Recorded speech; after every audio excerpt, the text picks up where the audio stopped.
When you buy into any camera system, whether it be Micro Four Thirds, full frame, APS-C, you're gonna hear a lot that the camera lenses are actually more important than the camera body, which is very true to a certain extent.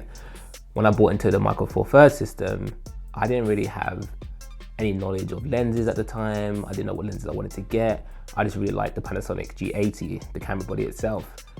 But lucky enough for me, there are a bunch of Micro Four Thirds lenses out there that are really great. And now I've upgraded to a G9 that still uses the Micro Four Thirds sensor. And I just want to let you guys know about what kind of camera lenses I'm using. With any kind of amateur photographer or even professional photographers, you always want to know about what kind of gear other people are using and the kind of lenses that are out there. And this isn't going to be like technical reviews of the lenses that I'm using. There's going to be about how I use them and how they've worked for me in like real world use. So it's going to be really quick, kind of brief, but it's kind of giving you my initial opinions and probably why I decided to go with the lenses that I have now. And I only have 4 lenses, which may be a lot to some people, but maybe nothing to others. But we'll start with the widest focal length and then we'll work our way through to the longest focal length. But I want to start off by talking about probably one of the most well-rounded lenses for the Micro Four Thirds system. And this is the 12-35 Lumix lens. And it was a lens I got to replace my kit lens, which was a fine lens. The kit lens that comes with the G80 is a fine lens, but it wasn't. When I started upping my photography, I really wanted a lens that was faster. And that's why I decided to go with this. And this is a great all-rounder. It's also really good for video because it has a constant aperture of 2.8. And this is probably the lens that lives on my camera body the most. This is kind of the lens I always go to because it has such like a good focal range from 12 at the widest end to 35. We can get some nice zoom range, and you can still get some separation from the background if you're zoomed in at 35. Obviously, it's not going to be as good as some prime lenses that are like 1.7 or 1.4, but at 2.8 and a constant aperture of 2.8, it's a really good lens, especially if you're going out traveling or if you only take one lens out with you, then this would definitely be the lens to take. It also has a power iOS switch on the body, so you can turn it off and turn it on as you please. And it's just a small lens. If you look at equivalents in full frame terms, like a 24-70, those lenses are huge compared to this one. It's like a nice dinky size, and I absolutely love using it. It does trombone when you zoom, but as you can see there, it doesn't trombone that much. And because the lens is so small as it is, the tromboning shouldn't be that much of an issue. But if you're looking to replace your kit zoom lens, if you're into video work, then I definitely recommend that you go out and pick one of these lenses up. The next lens I want to talk about is the 25mm 1.7 Panasonic Lumix lens. And if you look on any kind of forums about prime lenses for the Micro Four Thirds system, a lot of people will tell you that this is probably the first lens that you should go out and get. And that's for a few reasons. But the main reason being that it is supremely affordable. You can pick one of these lenses up for around like £130 now, and it gives you an aperture of 1.7, which is great. It's also very lightweight, and with the image quality that you actually get out of the lens, for the price you pay, out of all the lenses I have here, this is probably the best value lens that I probably have. It's really good for portrait work because the 25mm is equivalent to 50mm in full frame terms. I know that's like a very popular portrait length. It's good if you want to kind of get a bit closer to your subjects. I know people kind of prefer the 85mm length, but if you're someone that wants to be a bit more intimate, then the 25mm is definitely a good way to go. And with the 1.7 aperture, you really can get some good separation between your subject and your background, if that's the kind of look you're going for. But for any kind of person that's new to the Micro Four Thirds system, if you're looking to buy your first prime lens, you can't go wrong with the 25mm 1.7. I definitely do recommend it.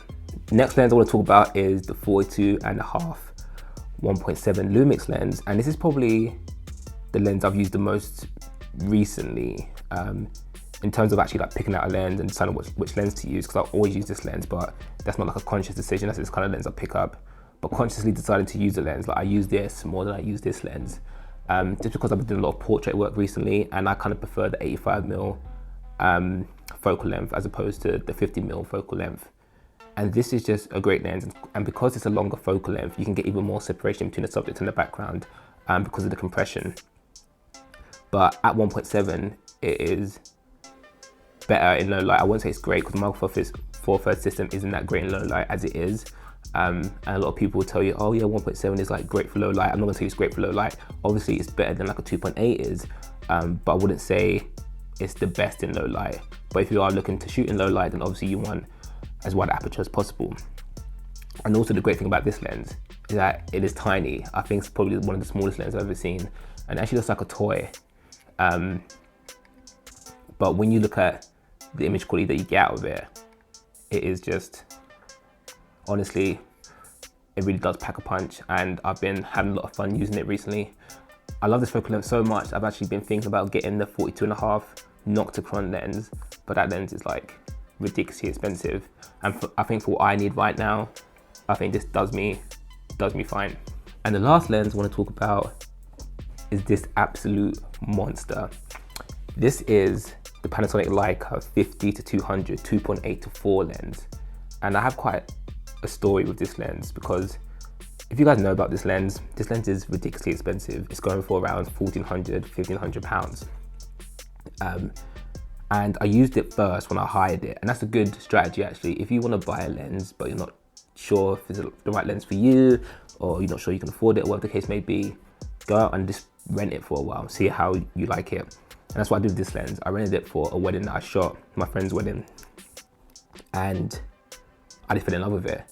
This lens is absolutely amazing, and I really wanted a Leica. You can really see the difference between the Leica lenses as opposed to the Lumix lenses.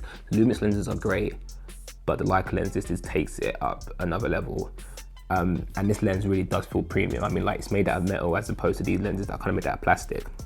Then you've got the AF autofocus and manual focus switch, as well as the image stabilization switches on the side.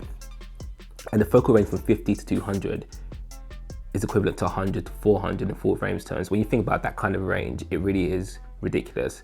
Because before I got this lens, I was looking at getting the 35-100 lens, which is also a great lens. But when I was thinking about the extra 100mm reach and the fact that this is the Leica lens, I really wanted to get this lens, so I kind of held out. And I got this lens for an absolute steal. As I said, this lens is going for around 1,400 to 1,500 pounds, but I got it for, I think, half that. And it really is an amazing lens. I haven't actually had the opportunity to use it that much yet, but I know I'm gonna have a lot of fun using it. And that's kind of my lens lineup. I just want to quickly show you what I'm using in terms of lenses. So I just want to end by saying that it's all well and good having the best lenses and the best equipment out there, but if you're not going out and taking photos and always trying to improve your craft, then it doesn't mean anything. The most important thing about photography is the person behind the camera. So what I urge you to do is go out, take photos of what you have already, and then once you kind of take more and more photos, you kind of figure out the kind of photographer that you are or the photographer that you want to be. That can kind of inform the decisions you make in terms of the gear and the lenses that you buy.